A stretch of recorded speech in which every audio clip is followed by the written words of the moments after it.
Hello everyone, my name is Hannah. Welcome to today's video. I am so excited because today we're finally talking about my top 10 favorite books of 2022. And this is always my favorite video to make every single year because I love talking about the books that I love, hence why I'm here in the first place. If you watched my last video, I talked about the top 10 worst books I read in 2022.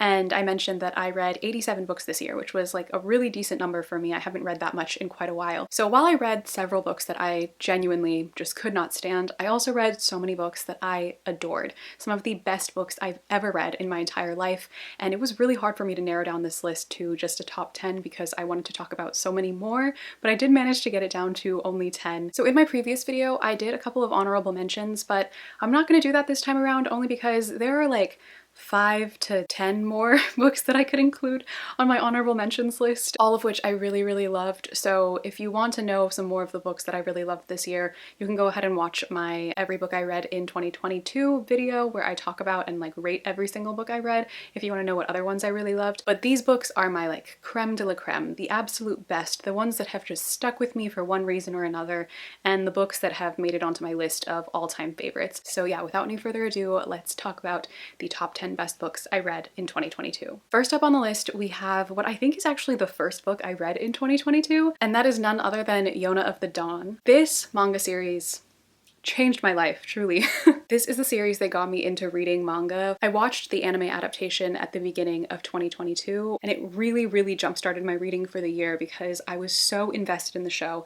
I loved it so much, and I needed more of the series because the anime only covers, I want to say, the first like 6 to 10 or so volumes of the manga, and the manga currently has like maybe 35 to 37 volumes, so it's very long. But I just love the story so much, I needed more story. So I decided to pick up the manga, fell in love with these, and I read quite a few of them at the beginning of the year, and I absolutely loved it. It is on par with things like Full Metal Alchemist Brotherhood and Avatar: The Last Airbender, and that's what I always compare it to because those are two of my all-time favorite shows, and I would say that this series really holds up to those, and it's honestly as good. If the series, the show, had been given more time and more seasons, I would say it's definitely equivalent to them, but the fact that it was cut short is just the only thing that takes away from it. But that's where the manga series comes in, and I definitely need to continue reading the series, but the first 10 volumes have been so much fun to read, and I've loved every second of it. If you don't know what the series is about, it follows the story of this princess named Yona, and it takes place in like a fantasy world that mixes Korean and Japanese history and mythology.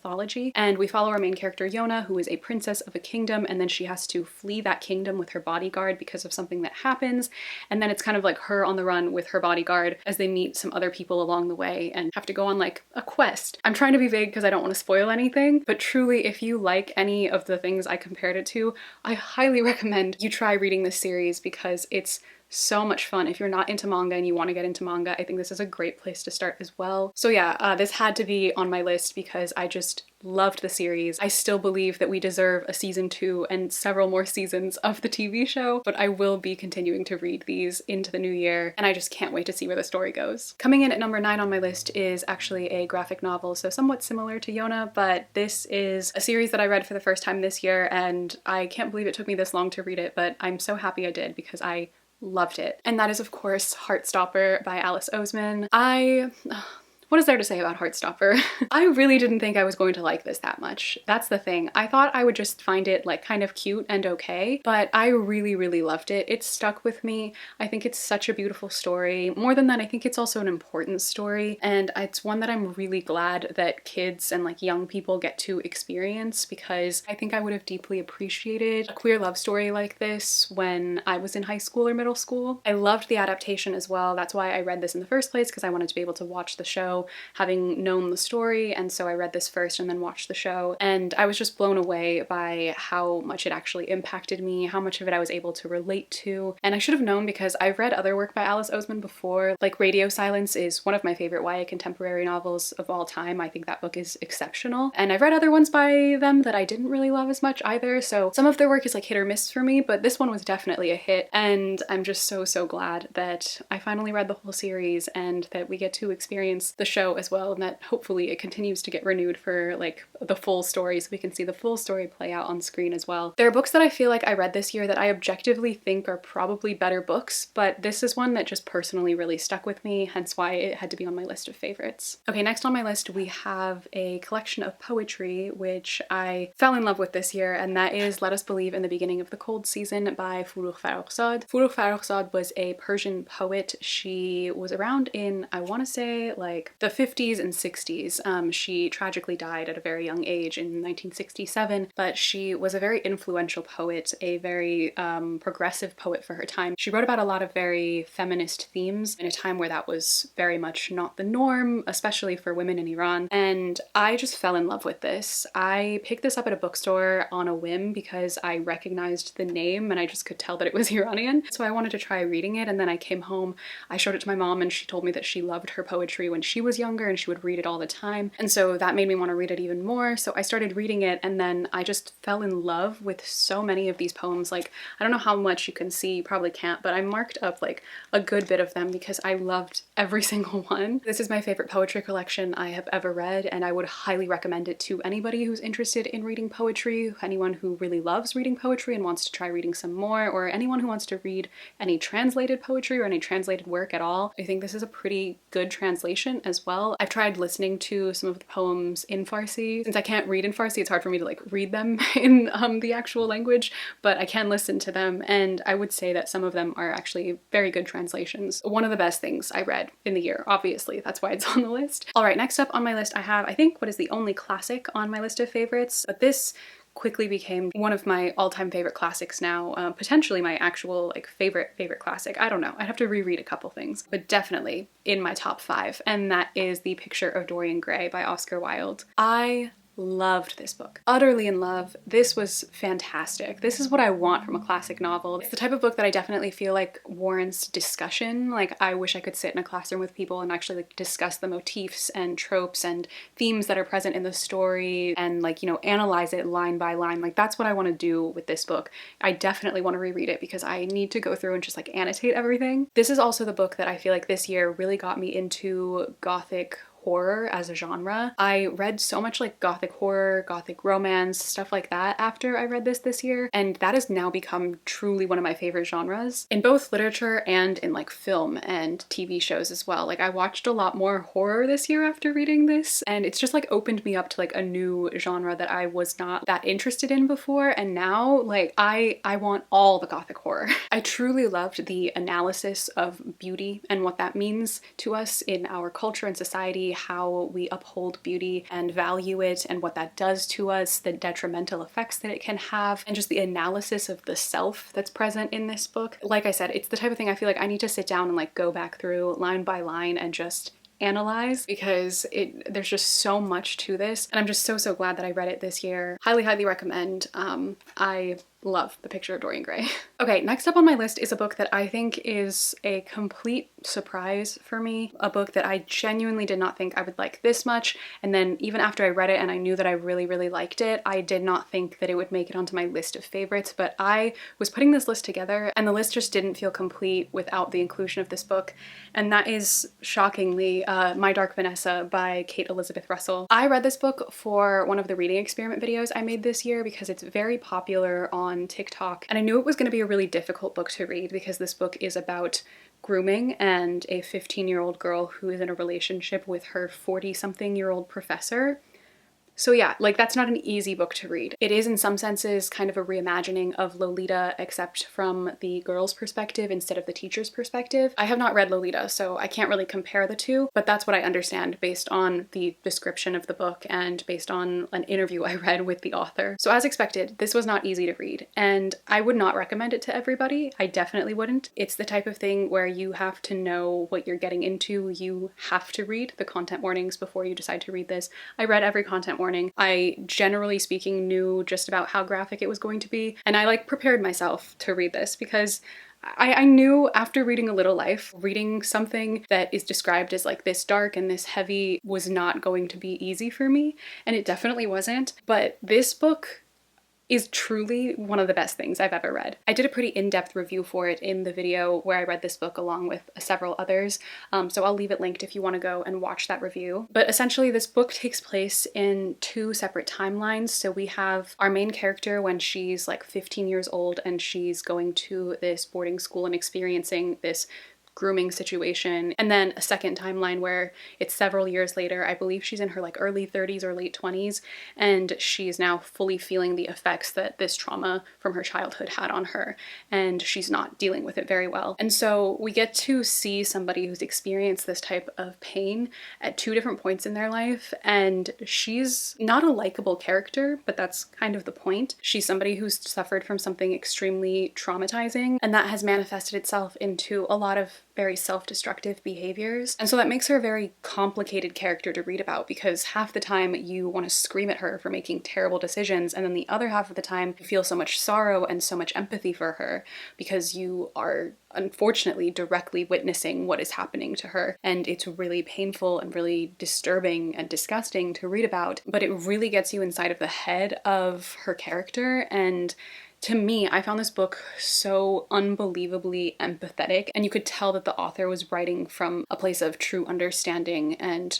true empathy for both the character and anyone who's experienced something like this. And that's really what set this book apart for me from something like A Little Life, which I despised, and a lot of other books that focus on, you know, the trauma plot. This one felt so different to me because you could really feel that the author wasn't writing from a place of judgment, and also wasn't writing this story just to sensationalize this violence. It didn't feel like this book was written to shock the reader. It felt like it was either written for people who have experienced this type of trauma to say, I see you, I understand you, and you're not wrong for feeling the way that you do or acting the way that you do. And also for people who may not have experienced something like this to have a better understanding of what the psyche of a person who experiences this type of violence, what they might be thinking, what it is like for them. Obviously, this is just one personal experience, one singular experience, and that cannot represent everybody's experience, and I don't think the book tries to do that by any means. But I've truly never read a better in-depth analysis on a subject like this, especially from a fictional perspective. Again, this is not a book I'd recommend to everybody. I would honestly not recommend it to you if you're like under 21, honestly, even. Obviously I cannot control what you read, but I'm glad that I read this at the age that I did. I think that I needed to be in like a better place mentally, emotionally, and yeah, like I said, just I'm completely shocked myself that this made it on my list of favorites, because it's not usually the type of thing that would be my favorite, because again, I can't even recommend it to most people. But like I said, do your research, look into it, and understand what it is you're actually going to be reading. Know that it is extremely graphic. If that is something that you think that you are able to read at the moment, I truly think that there's so much to gain from reading this book, and it is just so powerfully told. All right, now on to my top 5. This list kind of fluctuates, like the placement of each one fluctuates a little bit, but these are easily my top 5 books of the year. And coming in at number 5 for now is If We Were Villains by M.L. Rio. It took me years to read this book. This was sitting on my shelf for like 4 or 5 years. So long, and I didn't pick it up. I don't know why. Well, not this copy. I have another copy. Yes, I bought a second one because I also really love this cover. I also want a third copy now because there's this special edition and it has illustrations and it looks so pretty, and it's hardcover. But that's enough about my book buying problem. But If We Were Villains, dark academia, Shakespeare, tragic star-crossed lovers, what more could I want? It has everything. I also have a pretty extensive review for this book as well. I read it for the Dark Academia video that I made, so if you want to go and watch it, I'll leave it linked on the screen. I said this in that video as well, but I'll say it here again. This book feels like it has been a part of me for so long. It gives me this sense of nostalgia that I only experience with what I would consider like my favorite books, and this book made me feel that same feeling. It feels like the type of story like I've known for years and years, like my whole life I've known this story, and it was just in me somehow, and then I finally like discovered it. Like that's what this book made me feel like. That's how reading it felt. It follows these students at this prestigious arts academy. They're studying to become Shakespearean actors, and it's like this group of friends friends, and we start the book off with the main character Oliver right as he is getting out of serving a 10-year sentence in prison, and he is then telling the story of what happened 10 years ago to the detective who arrested him. So we jump back and forth in time 10 years ago when he was at the conservatory, and then in the present now 10 years later as he's telling the story to the detective. So we get to see what happened to his whole group of friends and why he went to prison. And it is as good as it sounds. Like, this is a book that lives up to the hype. It's extremely hyped up. I know this book is extremely hyped up, but I truly believe it lives up to the hype. It's so good. It is suspenseful, it's mysterious, it's romantic, it's heartbreaking. It will truly just tear your heart out. I was losing my mind in the last 10-15 pages. I felt like I was getting whiplash, just going back and forth, unable to settle on an emotion because it was just so overwhelming, but in the best way possible. You can tell that the author loves Shakespeare and has done extensive research on and studied Shakespeare, because the book makes so many references, and sometimes the characters literally talk to each other in Shakespearean quotes. Like, they quote Shakespeare back and forth to each other, which is extremely pretentious but so funny, and I loved it. So yeah, if you love dark academia, if you love Shakespeare, I think you will also absolutely love this book. I cannot recommend it enough. Easily one of my new all-time favorites, and I will read anything that the author writes at this point, because I don't want more of this story necessarily, even though I really, really do, especially based off the ending, but I will take any more of their writing because this absolutely incredible. Okay, next up on my list, we have a book that oh my god, I love it with my whole soul. And that is, of course, Sorcery of Thorns by Margaret Rogerson. I also read this in a reading vlog, not like one of the experiment videos, but I talked about it in a lot more detail there. So again, I'll link you to it if you want to go hear more of my thoughts about the book. But Sorcery of Thorns is just like a perfect book to me. It has everything I could want in YA fantasy. It has Studio Ghibli vibes. I often compare it to Howl's Moving Castle because it has a lot of similar themes and the characters all have the same energy. It takes place in a magical library and we have wizards and magical cats. Like, what else could you want, really? Like, it's such a perfect story. I love a good, solid standalone fantasy, and this, I think, is a perfect standalone fantasy. It has everything all wrapped up into one without being too rushed or without being too long-winded either. This book just made me so happy to read, and it was one of those things that I read where I was like, this is why I love reading, this is why I love stories, and I'm always searching for that feeling. So yeah, absolutely love Sorcery of Thorns. If you're looking for a good YA fantasy standalone to read, this is my top recommendation at the moment. Okay, next up on my list, we have a book that also kind of surprised me, a book I was not expecting to love as much as I did, and that is Juniper and Thorn by Ava Reid. I've talked about this book a couple of times as well, but when I finished reading this book, I really liked it. Like, I immediately knew I really liked the book, and it was easily 4 stars. But as I sat with it and thought about it more and more and realized that I couldn't stop thinking about it, I realized just how much I actually truly loved it, and it became a 5-star book for me. This book is a gothic horror retelling of the story of the juniper tree, which is one of the Grimm fairy tales, I believe, and I don't know anything about that story, but you really don't need to in order to understand the book. So the story follows these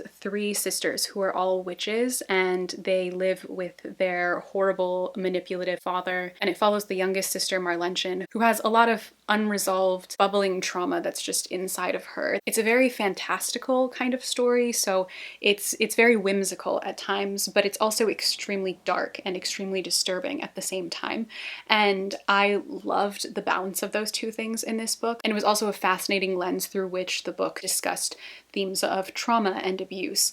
And I just loved the way that everything in this was handled, paired with the beautiful, beautiful writing. There were so many lines in here that I marked up that I just fell in love with. The book is extremely vivid in its imagery, and while at times that can be really disturbing because the events that are occurring are very disturbing and also really graphic, at other times it's so heart-wrenchingly beautiful, and I loved the juxtaposition of those 2 things. So if you decide to read this book, just know that it is pretty graphic at times. There are themes of CSA and cannibalism, and it's very gory at times, so just know that if you decide to read it. But I personally loved the way the book handled the themes that it covered. I thought that it was another book similar to my Dark Vanessa in that it dealt with all of the subjects, and I felt in a very empathetic way. I felt like the author was empathetic towards the main character, who again is a bit of a messy person because of everything that she's been through, but I felt like she was allowed to be messy, and I appreciated that so much because I feel like people should be allowed to be messy and make mistakes and make terrible decisions, especially when they're grieving or they're dealing with something traumatic and difficult. And I absolutely adored that about this book. So yeah, could not recommend it enough.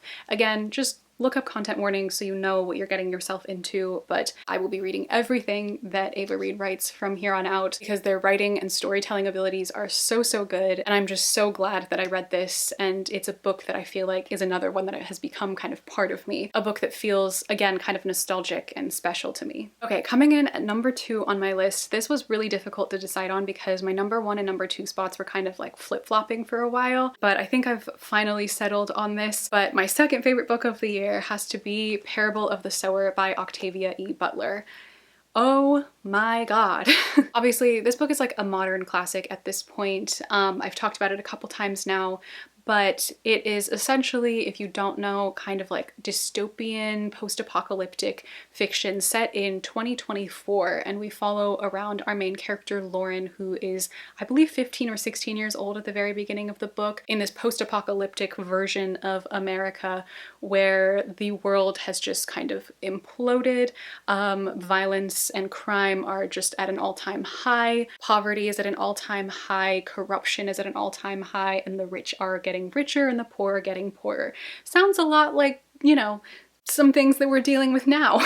And it is very similar to things that we're dealing with now, and I think that's in part some of the genius of this book. This was written in the 90s, and Octavia Butler was able to basically predict almost exactly what the 2020s would be like, obviously with some embellishments and some exaggerations here and there, but at its core, so much of the political and social landscape that she imagined the 20s would be like is essentially what it is like now. But a good portion of this book is actually about Lauren, the main character's philosophy and ideology and essentially religion that she comes up with called Earthseed. She has basically created this religion for herself that she's named Earthseed, and it is about change. Like for her, she states several times that God is change, and it's about the philosophy that she has about this. And so a lot of the book is about the idea of like how religions are made and why we choose to follow them, why we seek them out. And I just found this book so utterly fascinating. It is one of the only things I've read in recent years that has made me think this much. Like the cogs were turning. They were turning constantly. And I was like, wait, maybe I still do have brain cells left. Lauren can basically like feel other people's emotions. She's like an empath essentially. And so as she feels the pain of everyone around her in this very broken world, she also writes down her ideas about the world, her philosophy of the world in her journal, and is essentially creating Earthseed in that way. And so as the story progresses throughout several years, her philosophy adapts and changes and grows, and it spreads to other people. And like I said, I found it so mesmerizing to read about. It's another book similar to Dorian Gray where I want to go back and reread it line by line, analyze every single thing in here because oh my god, I loved it. I'm not a huge fan of dystopian. If you know anything about me, you know that's like one of my least favorite genres. But like this book, if all dystopian was like this, I'd love dystopian because this is what I'm talking about. This is what we should have as dystopian. This is great. I will absolutely be reading, I think, everything Octavia Butler has ever written at this point because this was so exceptional that I need more. If you have thought about picking this up, I cannot recommend it enough.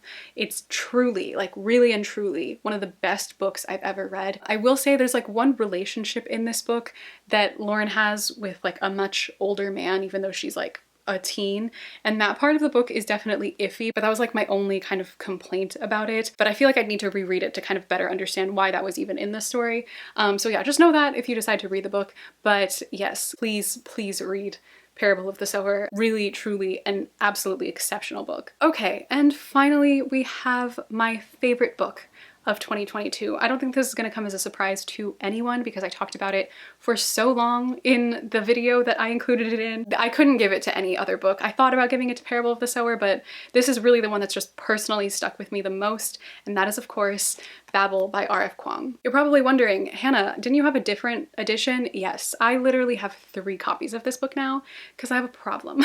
I talked about this book at length in that other video, so again, I'll link you to it if you want to see my full in-depth review of me literally sobbing my eyes out as I finished the book. This is dark academia perfection in my eyes. This is everything dark academia should be. And this book was able to verbalize thoughts and feelings and emotions that I have been feeling for years and years and years, yet have never been able to express. And this book was able to do that for me. And I think that's part of the reason why it is my favorite of the year and just a new absolute all-time favorite book. This is a dark academia novel that truly actually criticizes the institution of academia from an anti-capitalist and anti-colonialist perspective, but it's also an extremely human and I feel like down-to-earth story. I felt like these characters were so real.